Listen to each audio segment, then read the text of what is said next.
féliciter les autorités administratives ki nga xam ne moo nekk ci bopp ba muy gouverneur bu région de Thiès ak ay services am yëpp muy services am départementaux muy services am au niveau des communes entre autres féliciter leen par rapport ak seen taxawaay ci wàllu tabaski bii ñu jëm kenn ku ne ci ñoom en fonction say prérogatives en fonction say moyens ñoo ngi def seen kéemtulaay kattan ngir li nga xam ne moom la président de la république wax pour ñu yombalal consommateur sénégalais yi xaru tabaski ñoo ngi koy def seen kéemtulaay kattan mais ñoo ngi aussi féliciter suñuy service de sécurité muy gendarmerie muy police depuis jeudi ñoo ngi ci terrain bi dem nañ ci frontière bi ak Mali dem nañ ci frontière bi ak Mauritanie mais fii ñu jaar fépp muy douane muy gendarmerie muy police ak ñu mel ne ñoom kenn ku ne fi nga féete te lettre circulaire bi wax dara yaa ngi ci kon dañ ci sant yàlla bu baax beneen bi mooy di rafetlu li nga xam ne fekk nañ ko fi mais di sant yàlla également lu tax loolu nee naa daaw ci bii heure ci région de Thiès ñu ngi tolloon ci ay 58 000 têtes tey mën naa ne ñu ngi toll ci 120 000 têtes à J-11 comme démb situation su melee noonu nag différence plus de 60 000 têtes ci benn région am nañ njort bu rafet que tendance bi su continuer nii xëy na xar dana am ba ñëpp jot ci mais du caagin également mu tere ma conseiller consommateurs yi parce que nee naa période Covid 19 la ñu nekk am na lu bari gënul ci période bi ni ñu tàncaloo nii wax dëgg fa yàlla gënul y a un minimum de distance à respecter moo tax aussi bëgguñu à 2 jours de la tabaski consommateurs yëpp di fa dajaloo suñ fa dajaloo yàllaa xam ku koy indi foofu su ko kenn jotee mën naa yaatu te kenn bëggul à 2 jours de la tabaski nga jëm ci tabaski am yenn feebar yi non seulement yow dañ lay quarantaine mais su famille yëpp su répé duñ génn kon yàlla nañ ci yàlla musal. beneen aspect bi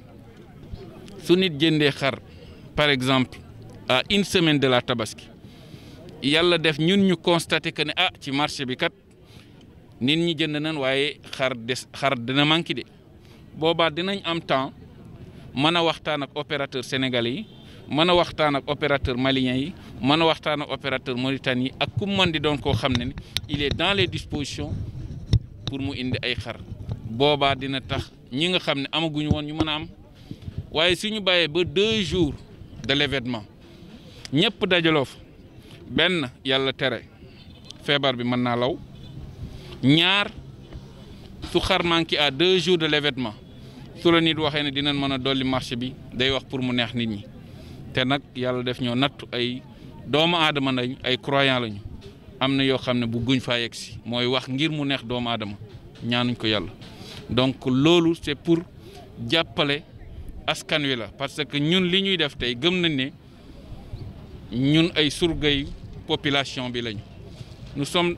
les employés de la population comme que ay employés de la population nag suñu xeex suñu kii guddeeg bëccëg mooy naka la ñuy def pour accompagner kenn ku ne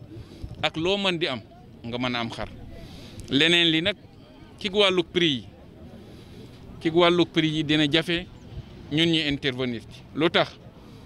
dama ne ñun jënduñu jaayuñu li ñuy def mooy yombalal ñi nga xam ne ñoom ñooy jaay ngir ñi jënd suñ ñëwee fekk ko d'abord sur place suñ ko fekkee sur place nag am na ni ñu naan la loi du marché mooy que li ñëw ci xar su baree ba ëpp li soxla xar c'est tout à fait normal que prix yi dañuy wàcc parce que kenn kon day bëgg jaay dem yoonam li ñu indi ci xar su yeesee li nga xam ne moo soxla xëccoo da cee am kon c'est tout à fait normal prix yi day yokk parce que kenn ku ne day bëgg am xar donc loolu dina jafe ñu intervenir waaye du ñu tere nag ñu waxtaan ak ñiy jaay xar muy Sénégalais yi muy Mauritaniens yi muy Maliens muy Nigériens ak kum ci mën di doon ñu ñaan leen yërmande tuuti jëm ci consommateur yi parce que dañoo nekk ci contexte boo xam ne contexte bu metti la contexte la boo xam ne ci wàllu koom-koom lu tar la waaye nag dañu naan lu metti lu ne rek su la naree jaaxal nga dénk ko yàlla ñoom aussi ñu ngi leen di invité pour que ñu mën ko bàyyi xel beneen bi fi may jeexale mooy par rapport ak communes yi nga xam ne ñëw nañ fi au niveau de Ngoundiane dañuy rafetlu déjà liggéeyu maire bi malgré les modestes moyens yi nga xam ne ñu ngi ko yore ñoo ngi ciy góorgóorlu di taaba di def le minimum nécessaire maintenant nag li nga xam ne mooy wàllu yenn impair yi ñu noté mooy surtout wàllu nit ñi ñëw place bi nga nekk ñu ne la da ngay fay foofu 10 000 francs fekk nga loué sa ba samp damay ne loolu gënul su mënee nekk waxtaan nag ci seen biir ñoom ñiy jaay xar ak mairie bi ba ñu juboo ci kàddu loolu pour man y a pas de problème loolu seen biir la mais comme que président de la République dafa joxe ay instructions yu ferme bu kenn fayeeku ay taxes jëmale ko ci xar wala kuy jaay xar ci frontières yi ci yoon yi ak fi nga xam ne dañ fay jaay xar mooy point de vente yi ngir lan ngir yombalal askanu Sénégal ñu mën a jot ci xar yi parce que su frais bu éleveur bi jël frais bu jaaykatu xar bi jël ci kii consommé moom la koy tegal ci kooku la koy sotti kon ngir loolu nag am président joxe ay instructions dañ ne instructions yooyu duñ ko négocier dañ koy appliquer à la lettre et waxtaan na également ak autorité bi nga xam ne mooy gouverneur région de Thiès et incha allahu taala dinañ ci jël ay dispositions yu mat pour que loolu noonu nga xam ne président wax na ko ñu respecte ko à la lettre loolu duñ ko négocier. Je voudrais tout d'abord c'est de féliciter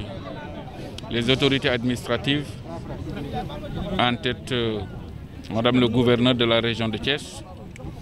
les féliciter par rapport à toutes les dispositions prises pour une bonne opération Tabaski 2020. Je félicite également les services de sécurité sénégalais par rapport au travail de titan qu'ils sont en train d'abattre depuis la signature de cette lettre circulaire en date du 17 juin 2020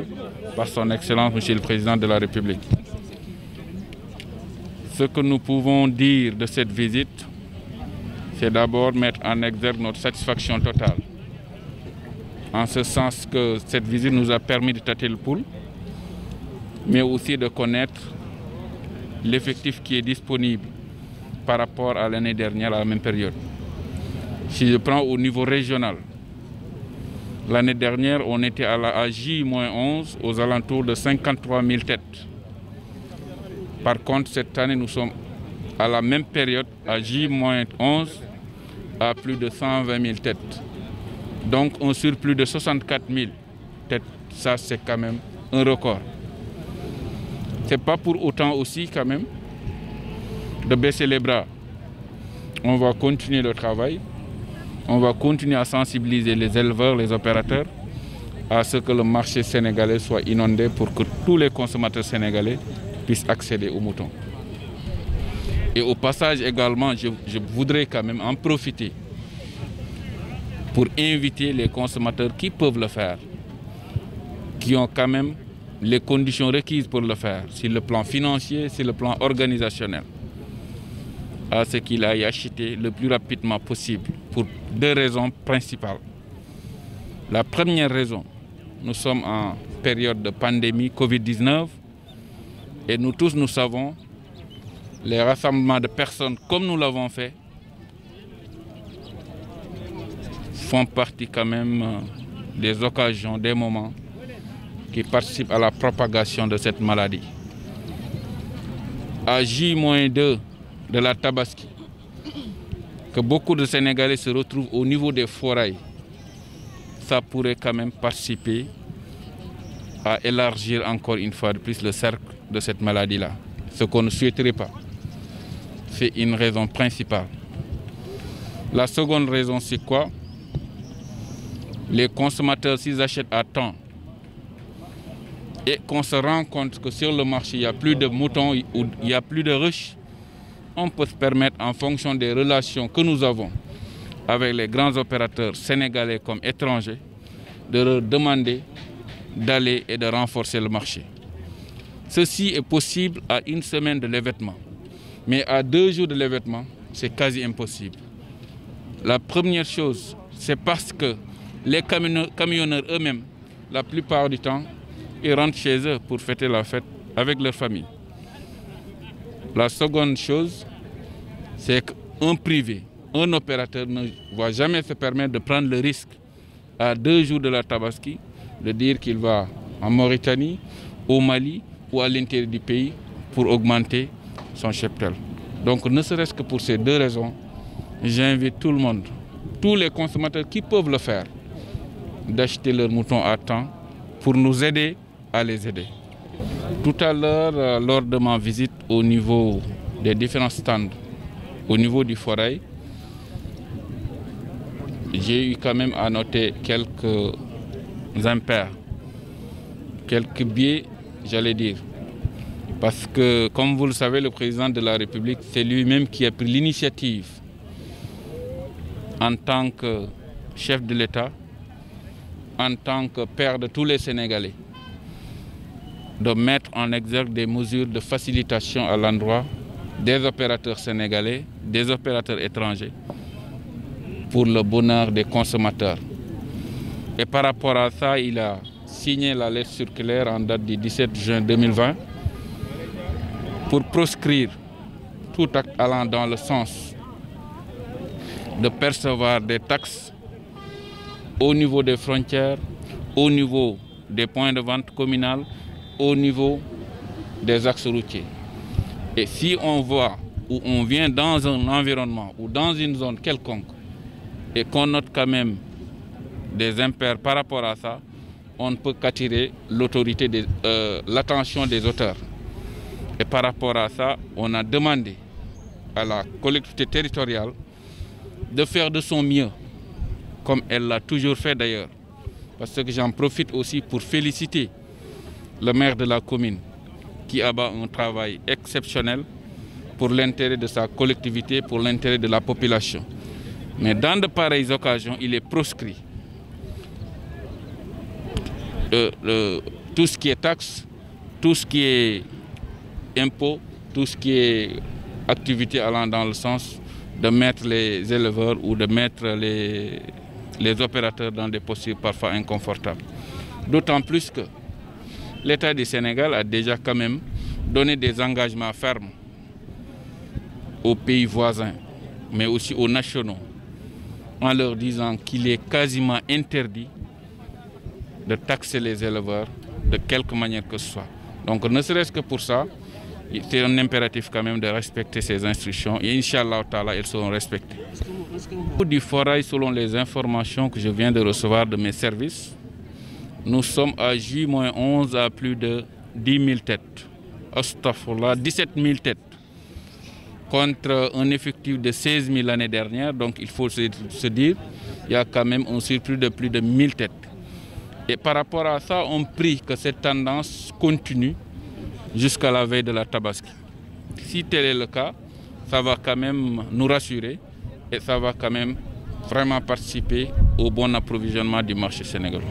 Je lance un appel à l'endroit des opérateurs sénégalais comme étrangers, à plus de clémence à l'endroit des consommateurs sénégalais. Nous sommes dans un contexte socio-économique très difficile. Donc il faudrait que chacun y mette du chien pour que ça puisse quand même aller dans le bon sens. Mais je voudrais également vous dire qu'il nous sera difficile, voire impossible, d'intervenir en ce qui concerne les prix. Parce que vous tous, vous savez que nous sommes dans un marché libéral. Donc c'est la loi du marché qui définit les prix. Plus que l'offre est importante, plus que les prix sont bas et vice-versa. Donc ne serait-ce que pour ça, il faudrait juste prier pour qu'on ait quand même une très bonne offre au niveau national et permettre à tous les Sénégalais, et quelle que soit sa bourse, de pouvoir quand même bénéficier d'un mouton de Tabaski.